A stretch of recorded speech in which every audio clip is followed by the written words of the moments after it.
Have you ever just stopped and wondered what makes you, well, you?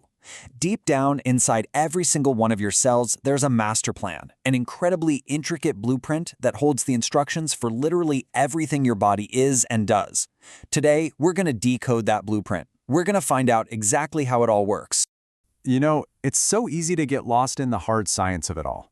But as researcher Helicase discovered, genetics isn't just about molecules in a petri dish. It's the story of us. It's anthropology. It's the living code that connects every single one of us to our ancestors and to each other. To answer that, we're about to go on a pretty amazing journey. We're going to zoom in. I mean, way, way in. Starting from the world we all see around us and diving right down to the fundamental instructions that build the whole thing. So, to find this code, our journey's going to start at a scale we all recognize and just keep zooming from there. This is Section 1, Life's Building Blocks. It all begins right here, with us, people, families, communities. We're the finished product, right? But what are we actually made of? Okay, let's zoom in a little closer. Our bodies are made up of all these different tissues. You've got skin, muscle, brain tissue, and each one is like a specialized community of individual units, all working together in perfect harmony. And here we are. If you keep zooming, you get to this, the cell. This is the most basic, fundamental unit of life. Think of it as the construction site, where that personal blueprint of yours is stored, read, and put into action. Everything that makes you who you are. It starts right here. Now that we're inside the construction site, we need to find the main office. You know, the secure room where they keep the master plan under lock and key? And that room is the nucleus. It's surrounded by a protective membrane, the nuclear envelope, that basically acts like a vault door, carefully controlling what goes in and out, all to protect the priceless information stored inside.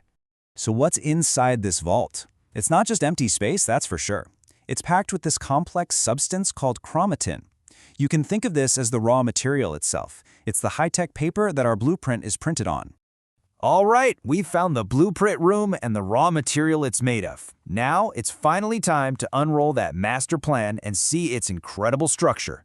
And the story of how we first laid eyes on that structure, well, it begins with the brilliant Rosalind Franklin.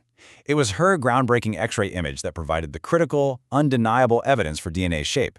It was a foundational discovery for which, sadly, she was not fully recognized in her lifetime.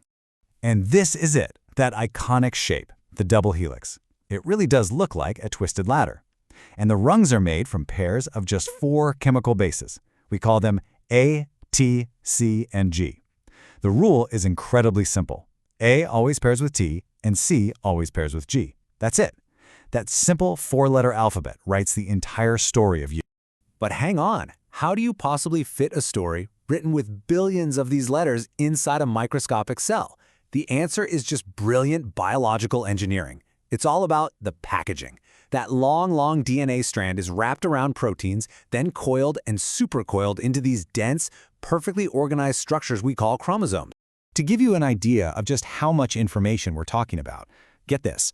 If you took the DNA from just one of your cells and stretched it out end to end, it would be about 6.5 feet long. All of that fits inside a nucleus you can't even see with the naked eye. It's amazing. Okay, so we have this unbelievably long, incredibly complex blueprint. But for life to actually go on, to grow, to repair itself, and to continue to the next generation, that blueprint has to be copied perfectly. And our bodies have 2 main ways of doing this. First, there's mitosis. Think of this as your everyday copy machine. It's for growth. Healing a cut on your finger, it creates 2 genetically identical daughter cells from one parent cell. But then there's meiosis.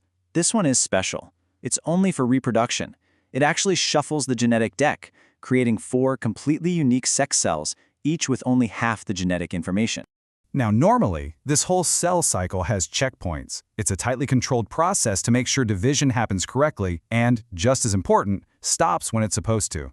But what happens when a cell just ignores the stop signs?